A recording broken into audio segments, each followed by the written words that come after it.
This is Darius from therabbitpad.com, and in this video, I'm going to show you how you can remove crossed out text in Google Docs.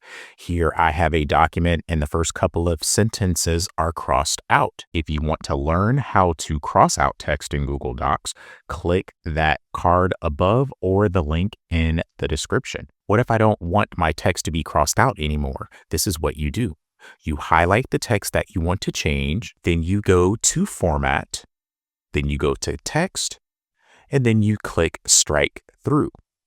Selecting that will remove the crossed out text in the same way that you could use that to remove bold text, italicized text, etc. You can also use a keyboard shortcut, which is Command-Shift-X to cross out the text and reverse that by doing Command-Shift-X again. So this video shows you how to remove crossed out or strike through text in Google Docs. If you found this video helpful, please click that like button and subscribe to this channel to view more helpful videos in the future.